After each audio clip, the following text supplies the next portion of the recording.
participating in our democracy. It is my pleasure, my privilege, and my honor to represent each and every one of you in Washington.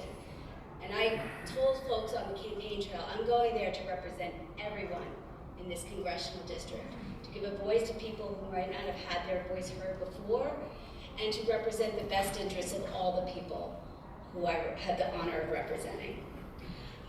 So before we begin, I wanted to thank everyone who helped make this event possible. First of all, my incredible staff who worked tirelessly for this event.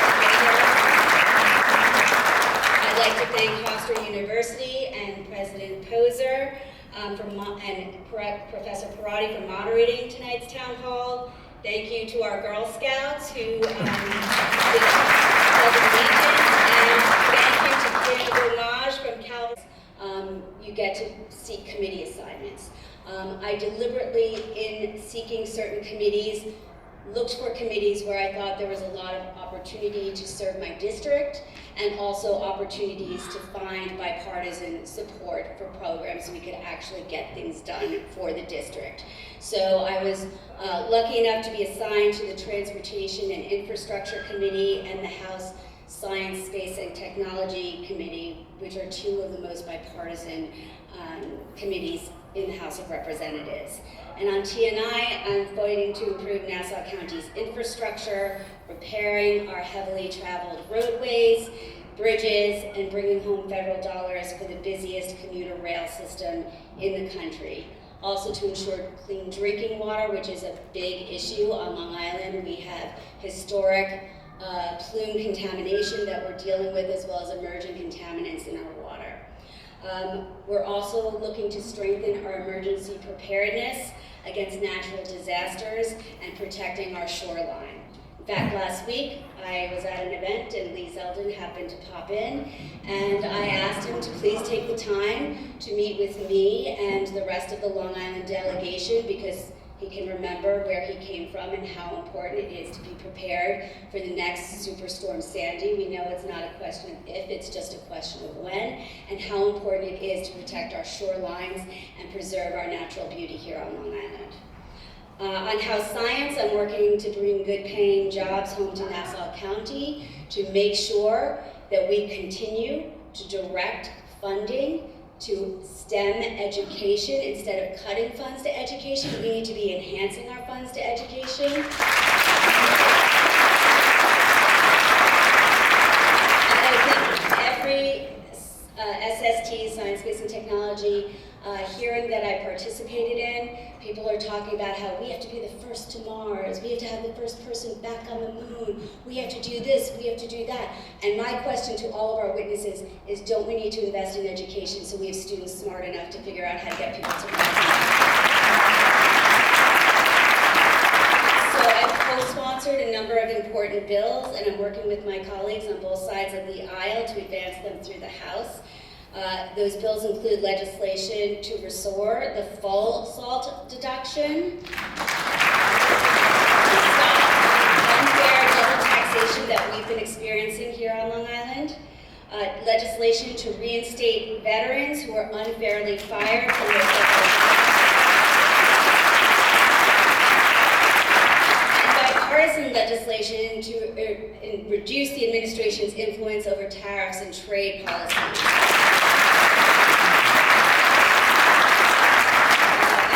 Introduced a number of bills to address pressing issues facing Long Island. One of my first bills, H.R. 1689, would extend the temporary protected status, or TPS, designations for our Haitian neighbors.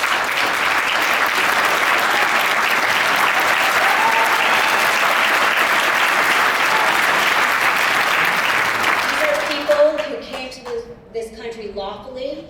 They followed the rules. They were vetted for security purposes.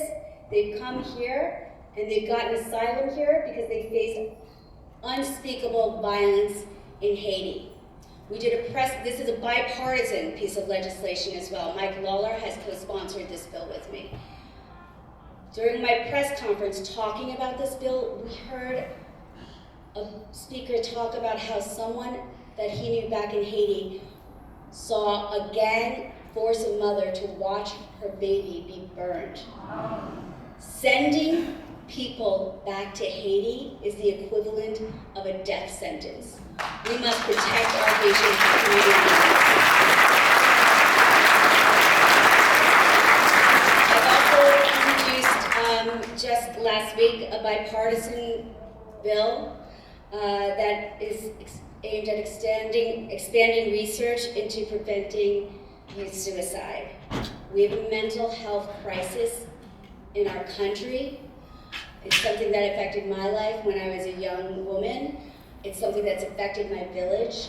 Over the past 10 years, we've seen an exponential increase in teen suicides in our communities. And I introduced this bill in honor of the memory of my son's fraternity brother, who is from Nassau County, who took his own life last year. His family has been extremely supportive, and I'm so awed by their dedication to seeing this bill through. This is not a partisan issue. This is an issue everybody should be able to get.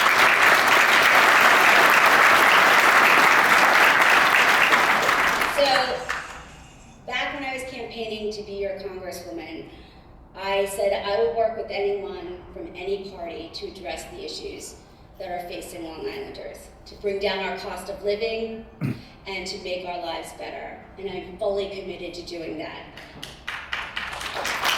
However, I'm also happy to fight back against chaos and cuts to programs like Social Security, Medicare, Medicaid, and other vital research grants that Long Island rely on to get good work done.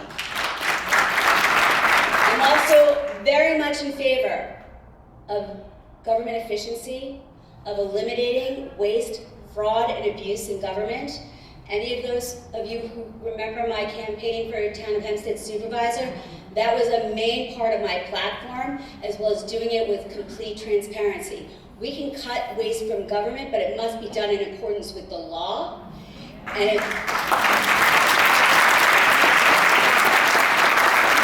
must be done in a thoughtful, deliberative fashion.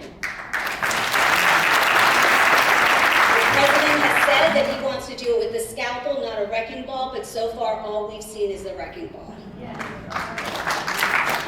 I'll continue to push back on the cuts that would hurt Long Island. I voted against the budget proposal that calls for steep cuts to Medicaid, but does nothing to bring down the cost for Long Island families. I also voted against the partisan spending bill, which cut $30 million of funds that were appropriated, headed to this district, and then were held back and are not coming out. And these were funds to help law enforcement. They were funds to help clean up our water. They were funds directed at preventing doing flood mitigation. So also, when the administration callously fired the World Trade Center Health Program employees, including the director, Dr. John Howard, I joined colleagues from both sides of the aisle in demanding answers. We got the administration to reverse course and reinstate Dr. Howard and to protect this vital program that helps our 9/11 community get the care they need. And I will continue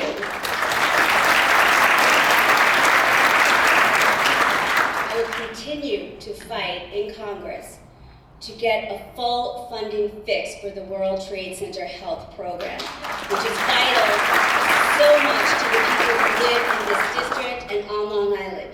Our first responders, our people who worked on the piles, or just the folks who worked or lived in that area who were told the air was safe and it was not safe, and who are now paying a very steep price for that misinformation. We need to make sure that every single person in that community gets the care they need and that we pay for it.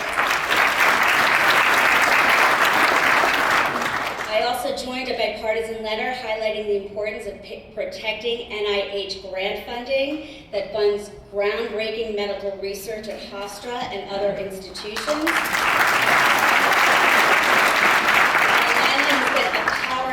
For research and innovation.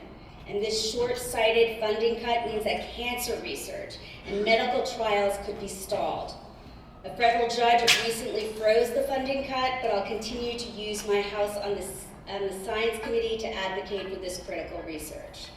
So again, I'm honored to serve all of you and serve Nassau County in Congress. I'll continue to use my voice and my vote to push back on policies that are bad for Long Island and bad for my constituents.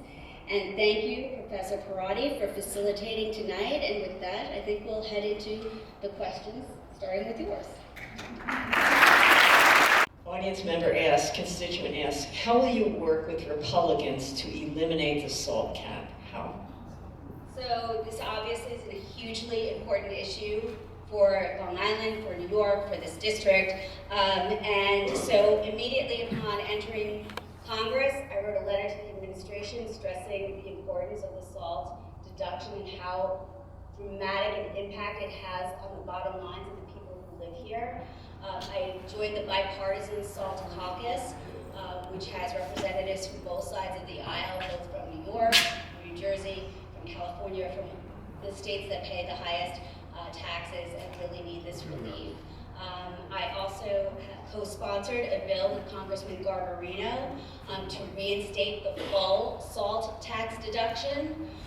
In addition to that, I don't sit on the Ways and Means Committee. The Ways and Means Committee is the committee that dictates tax policy, but committees such as Ways and Means has an opportunity for members who are not on the committee to come and give testimony. So I went in front of the House Ways and Means Committee and testified about how important this deduction is for middle class and working class families, because there's this misconception that the SALT deduction is only benefits rich people and they don't need that cut, which is pretty funny because a lot of people in the administration actually think super rich people do need tax cuts. I advocated and said that the average family in New York Ford can deduct $26,000 from their tax returns. So this is critically important. It's helping firemen, it's helping teachers, it's helping working class people. We need that back. So those are some of the ways that I've advocated. I continue to advocate. I talk to my colleagues, my Republican colleagues, who are talking to the administration. He invited them to Mar-a-Lago to talk about SALT. I told the SALT caucus, I'll go to Mar-a-Lago. I've never been there before.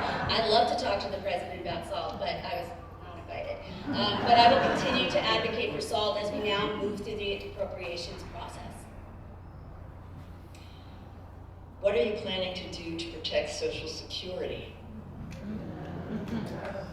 So, Social Security is an earned right? Yes. It's an earned right. People have paid into Social Security. Many, probably the majority of people in this district are relying on Social Security to give them some comfort when they retire. We need to do everything we can to push back against Social Security cuts. I have made that very clear and working through the appropriations process that we cannot cut Social Security. I joined 200 of my colleagues in writing a letter to the administration saying that we will not tolerate cuts to Social Security, to Medicaid, or to Medicare.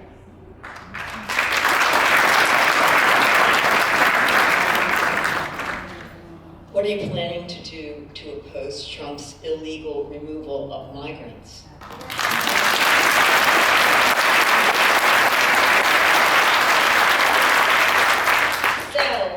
We have a lot of different cases going on right now involving the removal of undocumented people who are living here.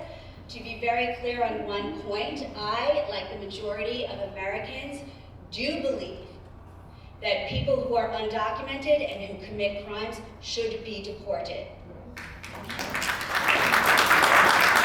However, what we're seeing right now with some of the cases of the people being put into custody or being flown away on airplanes is that we have an administration who is doing things outside of court orders.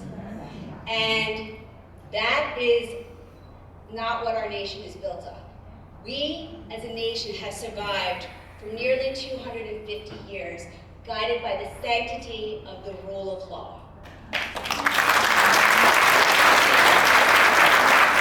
And guided by the principle that we have three branches of government that can act as checks on one another, and that everybody has to adhere to the law. no one is above the law. We also have a nation that is built on an independent judiciary that is not an actor on behalf of the executive branch, but is its own branch of government. I support our Constitution. I will fight in the halls of Congress to make sure the dear principles upon which this nation was founded are upheld, and will work with my colleagues in Congress to push back against overreach of the executive branch and against any suggestion that the executive branch can disobey court orders. I do not sit on the Judiciary Committee, but the Judiciary Committee is teeing up if we do get faced with that situation. How are you working to keep the CDC operating and functioning to protect our federal workers and our health? So, thank you. So on the Science, Space, and Technology Committee, this is an issue that is coming before us, and I continue to advocate to make sure that we get the grants necessary to continue the important work of the CDC, and we are pushing back on our caucus against any action to reduce the ability of the CDC to perform its important work.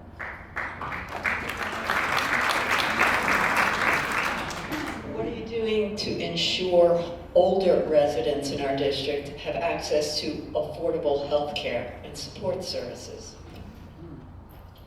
Well, thank you for that question. You know, one of the things that I heard about most on the campaign trail, this is prior to this administration, was about the incredible burden that healthcare, the cost of healthcare is putting on so many families. I heard often about how even under the Affordable Care Act, healthcare is no longer affordable. We saw some great strides in the prior administration when we had Medicare get the ability to negotiate to try to lower the cost of certain prescription drugs. I believe that's something that we should expand, because it's only certain classes of prescription drugs that the government has negotiated to bring down prices. It should be a larger class of prescription drugs. So that is one thing, but this is why the cuts to Medicaid could be so devastating. Over 100,000 people living in this congressional district rely on Medicaid for health care. I think 1 out of every 4 babies born in this district, the birth is paid for by Medicaid. Did I say 1,000? Over 100,000 people rely on Medicaid. I think I misspoke. And then in addition to that, I met with healthcare industry professionals who have talked about how the cost of healthcare is going to rise exponentially if we see these cuts in Medicaid, because the hospitals are still going to have to treat patients, and they're going to push the cost onto other consumers. Health insurance companies have said they're going to have to offset costs by increasing premiums. So the cuts to Medicaid are going to affect everybody in this district, whether you're on Medicaid or not. So I will be pushing back against these cuts. As we now move into the appropriations process, you might hear some Republicans say to you, oh, well, I don't know what the Democrats are talking about. There have been no cuts to Medicaid. There have been no cuts. That is technically true. What they've done is push through a budget plan that lays out spending for the next 10 years. That's what these budget resolutions that passed in the Senate and now just passed in the House on partisan lines do. They have a map of how we're going to spend money over the next 10 years. They've directed that Energy and Commerce, which is the department that oversees Medicaid, Medicare, and Social Security, must cut $880 billion out of their budget. There's no way that that can be done without cutting Medicaid. I've not heard one Republican articulate a formula by which they can cut $880 billion without cutting Medicaid. So they can say no cuts have happened yet, but right now we've moved into appropriations. and we're going to see just how they're going to propose to make these cuts. They can't do it without cutting Medicaid. But we will be pushing back against this bill. We're using our voice with our colleagues. You can hear some Republicans now say, well, I'm not going to support cuts to Medicaid. Well, we'll see when they vote. But you can use your voice also to reach out to Republicans on Long Island, across New York, and tell them that you will not stand for these cuts to Medicaid and put pressure on them so that maybe they will retreat from this position. Don't you think we should be hearing from people here and not just, having questions asked? I'm sure there are people here who would like to be able to say things, not just have questions asked off papers. Ma'am, we have cards on which you can write your question, and then you can have it brought up here, and they'll be asked. We tried to make it as inclusive as possible by letting people put questions in advance to make sure I answered people's questions.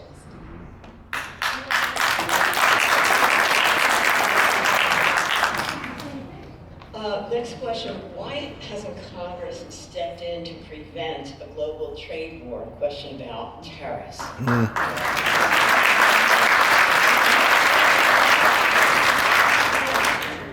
So the Wall Street Journal called this the dumbest trade war ever.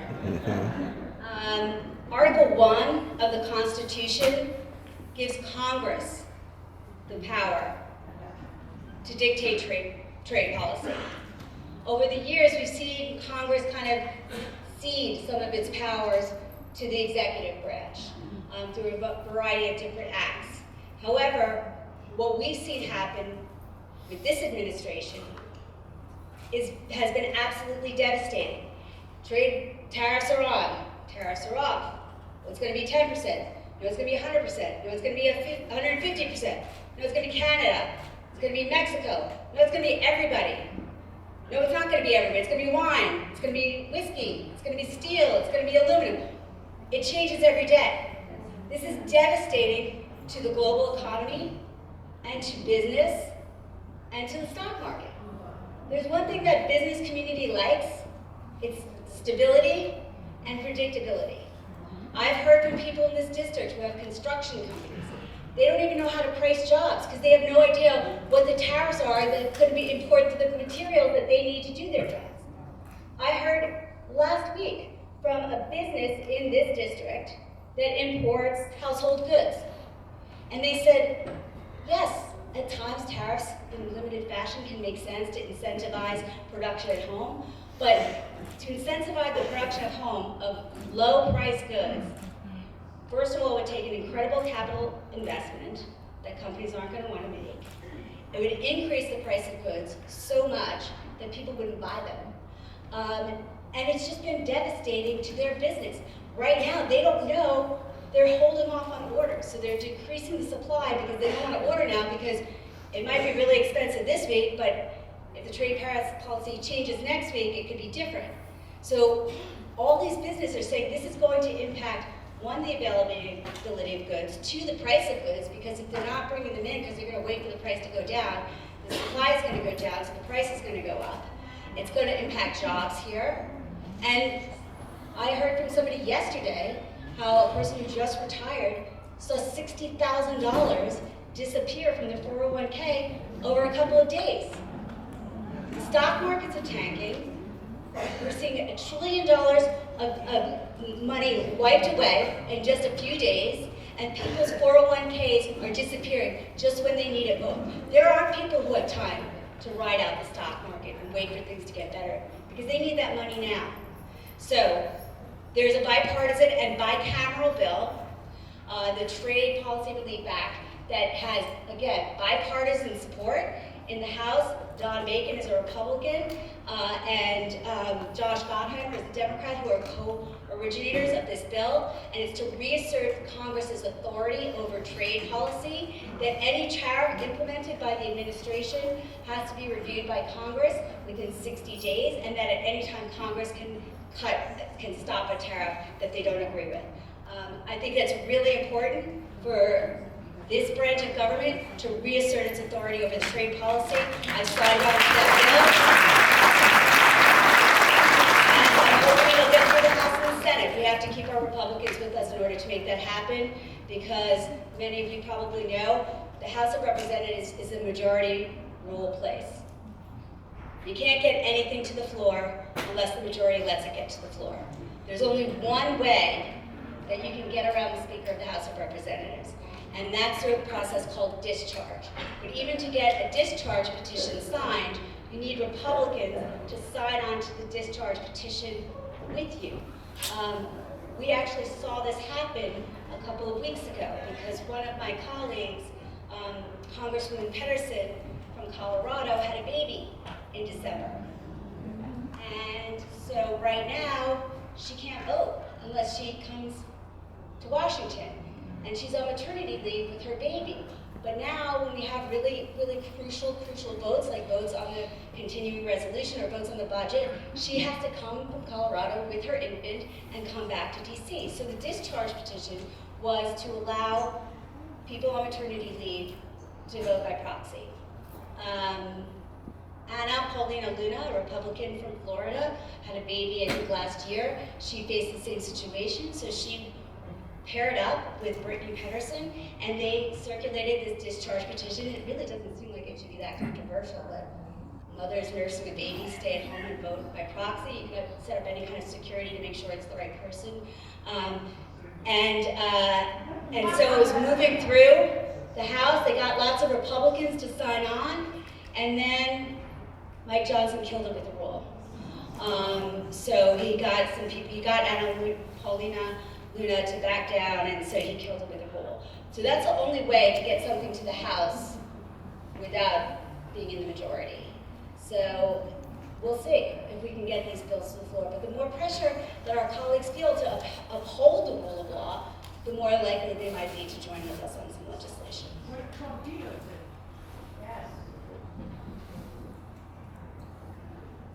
Trump vetoes it. He vetoes it. So it's okay. We all know what happens at that point. That's the civics thing. The next question is, could you tell us a little bit about what went into your decision to vote for the Laken Riley Act? Sure. So, right now, tonight, Laken Riley's mother can't kiss her goodnight, can't hug her, can't give her a phone call. This bill was in place, she might be able to do that. Her daughter might not be dead. I read the bill very carefully when it came to my desk, and it expanded. Under the Immigration and Naturalization Act, Homeland Security has the right to detain undocumented folks who commit crimes. This expanded the types of crimes that could require mandatory detention to be theft crimes, to be assaulting a law enforcement officer, or to causing serious bodily injury. Assume. That's what it does. Crime. It does not remove due process. The word deport does not appear in the bill. I am proud to join a number of Democrats who voted for this legislation. Some people disagree with me. I support Laken Riley Act, and I vote for it again. I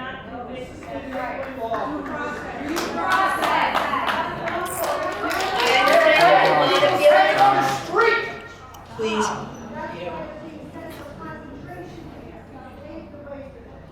I support the Laken Riley Act.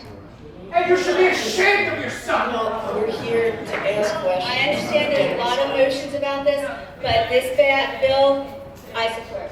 What about the black mothers who lose their children to police violence? That's right.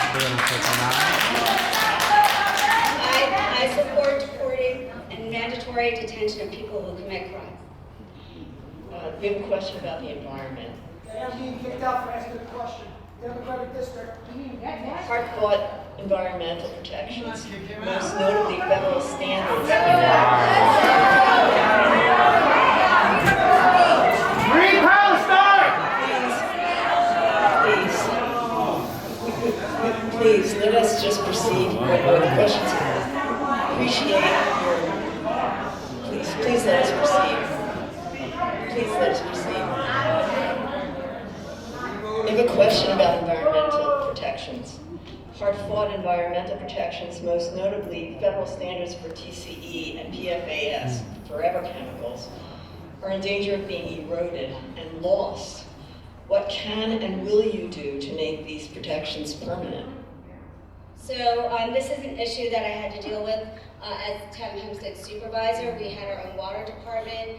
As you know, New York State has one of the most stringent standards for emerging chemicals, emerging contaminants rather, in our waters. These are contaminants that are shown to cause cancer, liver damage, and a whole other host of health concerns and health risks. So we need to make sure that our standards are extremely stringent. In the town of Hempstead, what I did, I was the first municipality, I believe, on Long Island to sue the polluters who put those chemicals into our water supply to offset some of the costs of putting in the filtration systems that help get these contaminants out of the water. I will fight in science, space, and technology, and in my subcommittee in water to make sure that we are keeping the standards strict in accordance with our recommendations from environmental groups and advocates. I see one of our advocates here, Adrian Esposito, and to make sure that we are doing everything we can to provide clean water. And we've also seen that certain communities have been ignored when it comes to helping getting the resources they need to clean up their water supply. Just recently, in my water subcommittee, I talked about Hempstead Water, who has been advocating and trying to get the money that they need to get these emerging contaminants out of their water. I talked about a lady that I met on the campaign trail, Mrs. Purdy, who told me a story. She came up to me and she's like, listen, I have hundreds of signatures on here. I'm an old lady, and I heard about these contaminants in the water, and if nobody else was going to do something about it, I was going to do something about it. And she told me she went to gas stations, she went to convenience stores, she knocked on door to door, got all these signatures to make sure that people were paying attention to get clean water in Hempstead. I talked about it on the floor. I'm going to continue advocating to make sure we get the resources that we need. I'm working with the Village of Hempstead about getting community project funding to help them put in the filtration systems they need. I will also note that the CR that I voted against, which cut back the $30 million in funding for this district, also included money for Hempstead that now has just been clawed back. We have a few questions from the parents of children with autism. I'm a mother of a young person with autism. What can you do to protect benefits and rights for these children? So a couple weeks ago, maybe a month or so ago, Tom Swazi and I did a budget presentation just talking about this budget funding bill and the different impacts that it would have to various industries and people in this district. We had the CEO of Northwell Health there. We had the CEO of Island Harvest there to talk about the impact of food insecurity. And we also had the CEO of the largest nonprofit helping families with children with special needs. And we had a mother of an adult child with autism talking about how these cuts could dramatically impact families. Medicaid is one of the main providers of health care for people living with special needs, particularly as they advance into adulthood. There's talks about caps being put on the amount of dollars that are sent to families with special needs. I'm hearing from my special needs community that this will probably run out by the time most of their adult children are in their 30s. There's also talks about changing the definition of who qualifies as autistic under Medicaid guidelines and under the administrative guidelines to make sure that they're excluding as many people as possible. These are two things that I will be fighting back in my committee and in the House to make sure this doesn't happen, to make sure that there is awareness so these kinds of cuts or changes can't be slipped through in the middle of the night like so many things are in this administration, and that the people in the special needs community have a voice.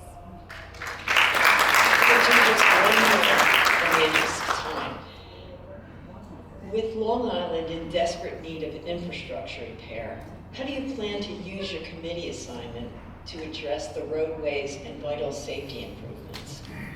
So just recently, thank you for the question. So recently, we just saw this Newsday report that talked about how deadly the roads are in Nassau County, and how many the shocking number of fatalities that we have on our roads. So I've written to the chairman of the T&I committee for a full committee hearing to address roadway safety, to make sure that we are investing the dollars we need to bring back to communities like ours where we have really aging infrastructures. I reached across the aisle to a colleague from Indiana. Indiana is the roundabout capital of the country, and roundabouts actually decrease incidents of collisions in intersections. They decrease fatalities in intersections. They also improve energy efficiency because you're not idling at a light. So we are working together to try to incentivize municipalities to put more roundabouts in their dangerous intersections. We have a lot of dangerous intersections here where people have been killed. And to make sure that we are not cutting infrastructure dollars, but we are actually increasing infrastructure dollars. This is a bipartisan issue. In our committee, when we've heard about improvements to infrastructure, we've had Republicans and Democrats testify about how they need this funding to not go down, but to increase, because the Infrastructure Act really helped so many communities across the country, and it didn't matter what color it was, a red community or a blue community, everybody wanted those dollars. So I will continue to advocate for them to make sure that they come back here to Long Island, where we send more money to Washington than we get back. I'm afraid that's our final question.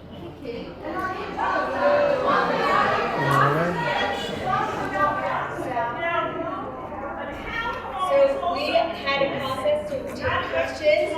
We will take questions. I will hold more town halls. And if your question wasn't answered, we will get back to you. That's why we asked you for your name.